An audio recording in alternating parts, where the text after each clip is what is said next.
KTM's 990 has returned, well evolved from the 890 anyway, as the Austrian brand seeks to squeeze out a little bit more performance out of their latest offering and celebrates 30 years of the Duke model. This engine is in fact a 947cc, pumping out 90.5 kilowatts and 103 newton meters, while the whole bike weighs in at 179 kilos. Compared to the 890 Duke GP, that's 5.5 kilowatts extra with 11 extra newton meters of torque, so a welcome jump. It's a little bit of a different story if you compare the new 990 to the old 890R though, where it only gains 1.5 kilowatt and 4 newton meters. Both bore and stroke grew there too, now 92.5 by 70.4 millimeters compared to 90.7 by 68.8 previously on the 890. This being a KTM, I'd guess that's a dry weight figure too, as that seems to be what they generally quote, despite the old 890 Duke weighing in 169 kilos, because this new 990 Duke actually looks quite beefy in comparison to the fairly lithe 890.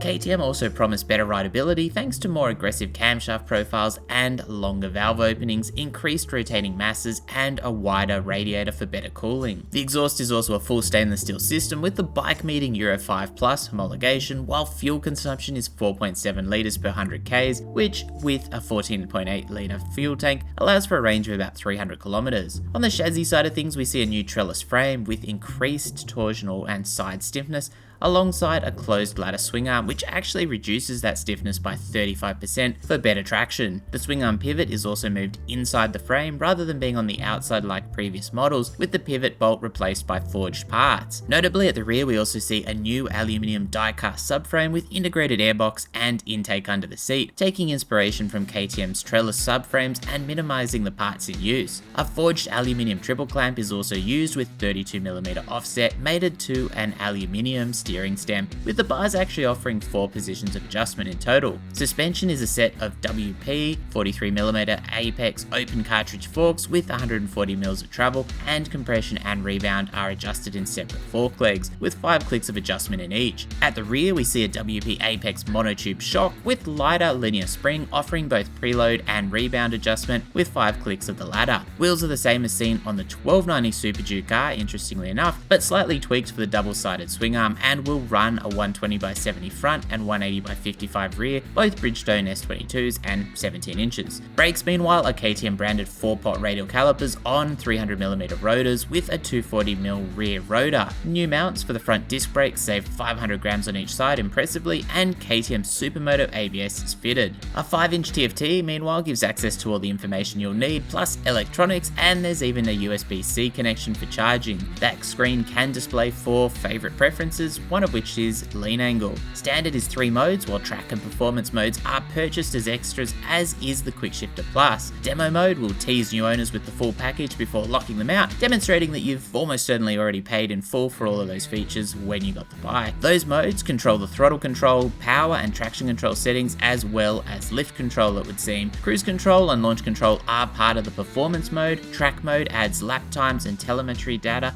alongside the advantages of the performance mode. Ergonomics include a revised seat, angled 2 degrees upwards at the front compared to the 890 Duke R, and seat height is 825mm. The pillion seat is also moved 20mm higher, boosting comfort. Aluminium foot pegs meanwhile run rubber inserts, and the toe cap pin is moved 10mm closer to the footrests. Handlebars are 760mm wide, and the 4-point adjustability is 2 points at the triple and 2 by rotating the risers. Overall, the Duke 990 is an impressive package, building on the 890 Duke and Duke R, and takes on a bit of a closer feel to the Super Duke R based on the images provided, which is a bit more presence. That front headlight also looks like it belongs in a Transformers movie, but from the side the bike actually cuts a pretty attractive silhouette, while that front end headlight angle suggests KTM may have tried to incorporate a winglet and a headlight into one. Not the worst headlight by a fair margin, and I reckon it'd grow me if I owned one. Pricing of the KTM 990 Duke is £12,999 in the UK, jumping over £2,000 from the 890 Duke according to some sources. US pricing by comparison is MSRP of $12,500,